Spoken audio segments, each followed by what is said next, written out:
Aujourd'hui, nous allons vous aider à comprendre votre feuille de paye.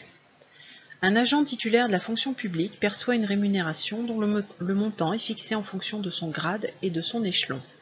À chaque échelon est associé un indice permettant le calcul de la rémunération, soit l'indice multiplié par la valeur du point qui est à 4,6860, ce qui donne le montant du traitement de base. Pour les agents contractuels, la rémunération est basée sur un indice, mais qui malheureusement reste bloqué jusqu'à sa titularisation. Le supplément familial est versé à tous les agents qui ont au moins un enfant à charge. Celui-ci n'est versé qu'à un seul des parents. Jusqu'aux 6 ans de l'enfant, sans condition de ressources, de 6 à 16 ans si l'enfant est scolarisé, jusqu'à 20 ans si l'enfant fait des études ou s'il travaille et que sa rémunération n'excède pas 55% du SMIC. Le montant du supplément familial comprend une part fixe et une part variable calculée en fonction du salaire brut. Le cadre M correspond au nombre de jours payés dans le mois ou M-1 pour le mois précédent. Dans le cadre à côté, temps partiel représente la fraction du temps de travail rémunéré dans le mois. Dans ce cadre apparaît l'ensemble des primes qui peuvent être versées à l'agent en fonction de sa situation. Par exemple, le forfait du dimanche, le travail de nuit, c'est ici qu'apparaît le complément indiciaire issu du Ségur.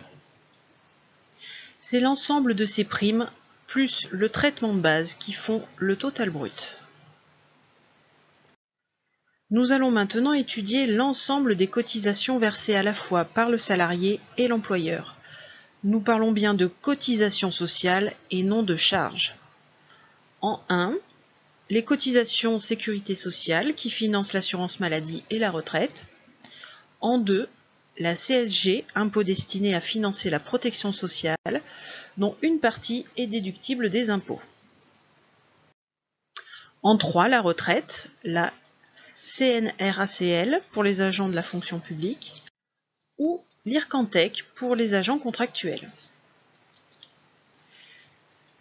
Cette colonne retrace l'ensemble des cotisations sociales versées par le salarié et cette colonne représente les cotisations sociales versées par l'employeur.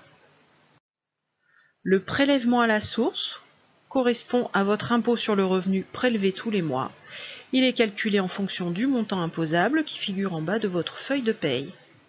La rémunération nette à payer est celle que vous percevez sur votre compte bancaire.